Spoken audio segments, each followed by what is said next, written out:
Hello there, video number 5, and it's going to be very short in comparative to the other ones. It's Anthony again. Thank you very much for watching the video, clicking. I hope you continue to like and subscribe. I hope that you're enjoying the content. Give me some feedback, I appreciate it. That's how I can grow and be better at what I am doing now, and hopefully produce more interest from you guys and other people. Share.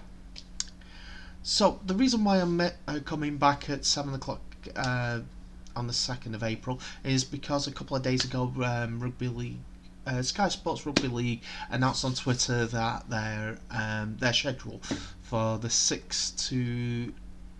for rounds 6 to 8, which games are going to be shown when and where and what time.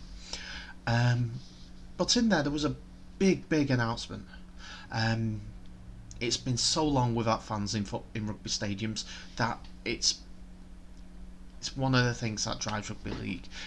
They may get the TV money, but it's not as substantial as any other sport, and it's going to go down soon, so they need to bring the fans in. So Super League have announced the first game that they're going to show on TV is on the 17th of May, and it's an evening kick-off at 7:45.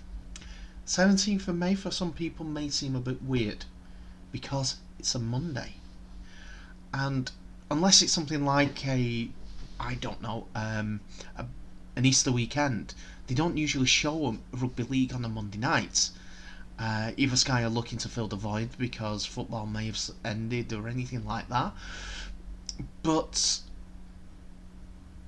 they are showing rugby league on a Monday night in a prime slot. For sport, a prime slot for sport. We've not seen that happen for quite some time. The game in question is Warrington versus Wakefield, I think it was. Let me treble check that. It was on Twitter. I'll go on to this what I'm looking at now is care of loverugbyleague.com, so go and support them. Click on their articles, then they get the clicks and the money that comes with all that, the advertising revenue and so on and so forth. Won't load up for some reason. Having fun already.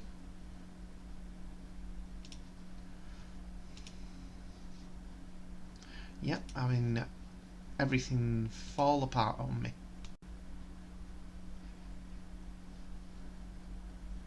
So we're back up and running, and it seems like the information for Super League, Sky Sports Rugby League, is going to be a search.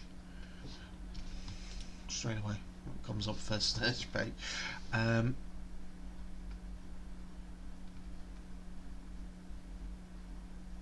It's Warrington versus Huddersfield. Okay, apologies. Giving hope to the Wakefield fans there. I apologise. It's Warrington versus Huddersfield, and that is going to be a good game. Huddersfield didn't have the best of luck in round 1. They were missing Adam Kazar. But the Ari Young side with a few experienced players spattered in on that game. And they were led a merry dance. I think they were playing Hull. Yes, they were playing Hull, and Hull were dominant during that game.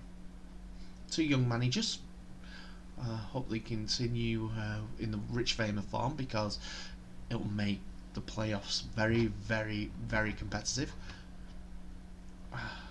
and they can develop as coaches and make it a 4, 5, 6 way tie to go on for the league leaders and the Super League Grand Final, and also the champions of Super League 2021.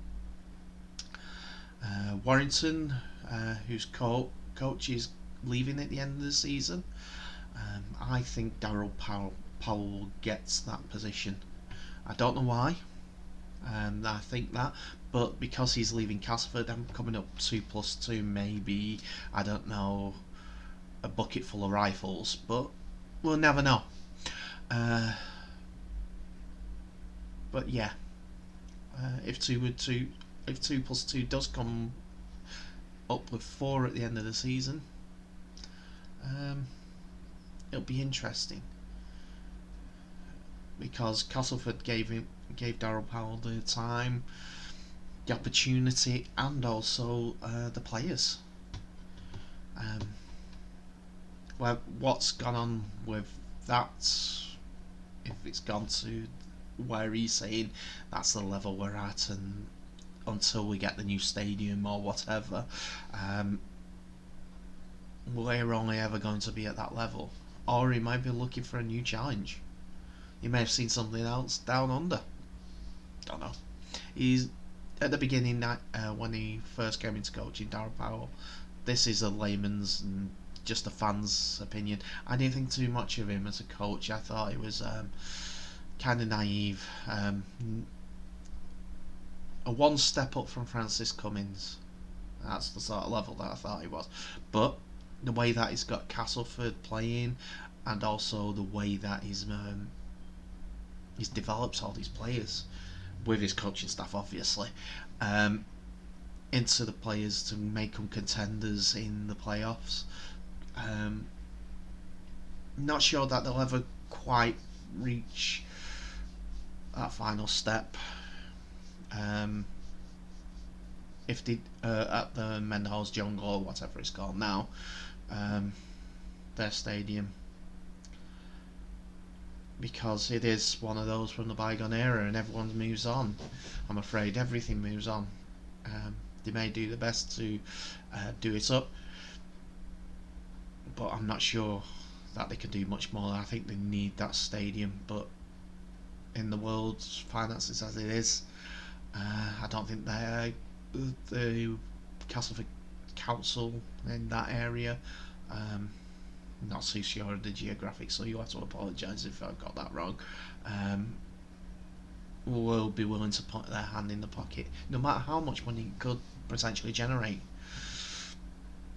I think there was a talk previously, I don't know if this was just rumours or someone starting it up as an idea and other people thinking it was okay, it was a good idea, but a ground share with Wakefield, or merging them into a bigger club. But they both have their own identities. Wakefield have gone on to redevelop Bellevue, and I think they're going to continue to redevelop Bellevue, so that they can generate the income that's needed to keep the stars like Tom Johnson. But at this point, I think it will be a merry-go-round when it comes to coaches at the end of the season. I'm not going to comment on Wigan at this point because it's well early in the season, but I had my opinions from last season and still got to the grand final, so I was completely wrong. Just keep the process going. I hope all these teams, like Hull, Warrington, Huddersfield, keep developing, bringing the crowds in, building the sport up, so that, well, they need to do something.